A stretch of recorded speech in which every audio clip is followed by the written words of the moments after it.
finally, in section 5.1 part 4, we look at how long it takes money to double or triple. So this would be example 8.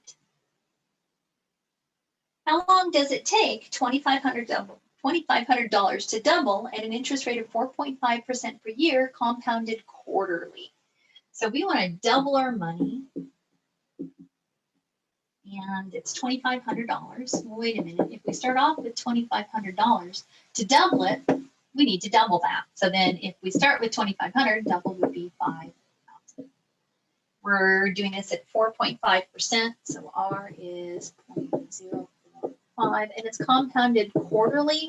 So that tells me two things. That tells me my conversion period. It also tells me what formula to start with.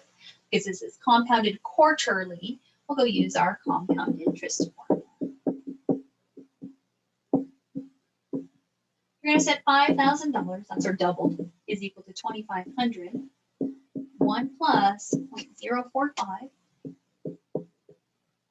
divided by 4 to the 4 times t. For the first time, the variable is sitting up there as an exponent. So this really involves some algebra. Let's go algebraically solve for it. The very first step, the order is very picky here. We need to divide this 2,500 out.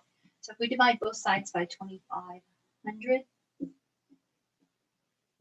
we're going to get 2 is equal to 1 plus 0.045 divided by 4 to the 4t. Now I tend to not use my calculator until the very, very end, so I'm just going to carry all of this until the end. So what mechanism do we have that's going to let us bring this exponent where the variable t is down? That's our logarithms, and this is why you go through logarithms in the previous course. So we're going to come in and take the log of both sides. You can use any log you want. I'll use log in this case. So log 2 is equal to 4t times the log of 1 plus the 0.045 divided by 4.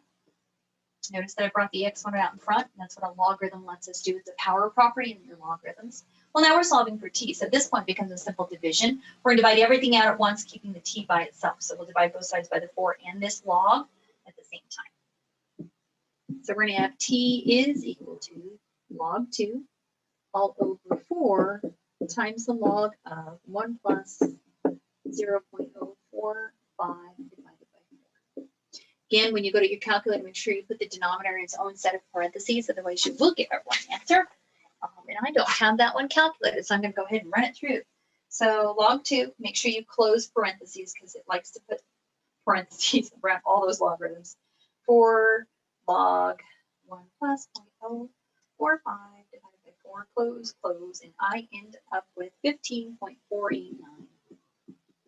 So 15.489, we'll call it approximately 15 and a half years. So if I have $2,500 and I want it to double at 4.5% compounded quarterly, I need to wait 15 and a half years before it doubles. Okay, one more. Let's do the same kind of idea, but this time we'll pick up the continuous interest formula and double some money. So this is example 9.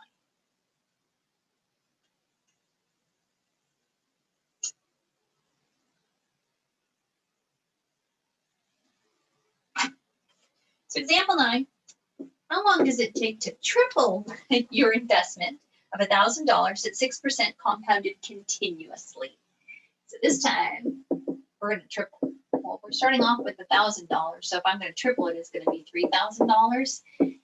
Our interest rate is 6%, but this time it says continuous, which again is the flag to use the first formula. So A equals PE to the RT.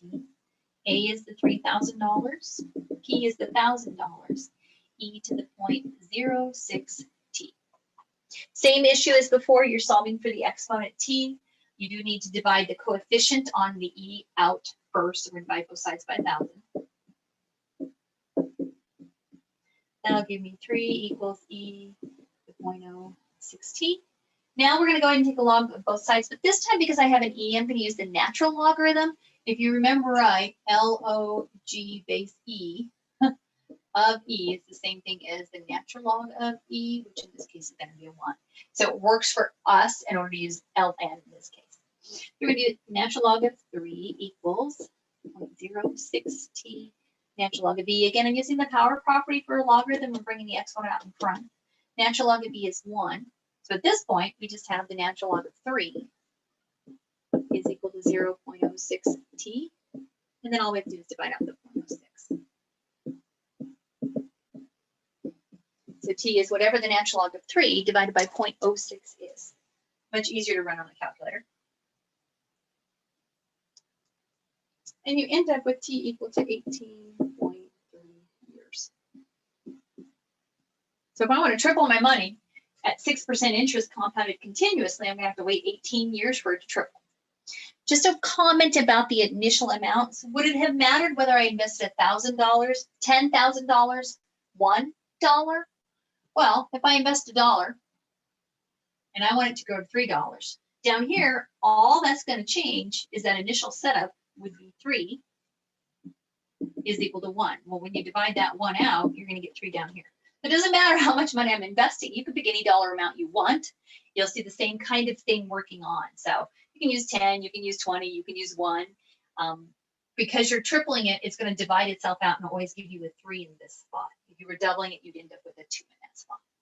Okay, and that wraps up all the formulas and the application problems that are in section 5.1. In section 5.2, we move on to talk about annuities.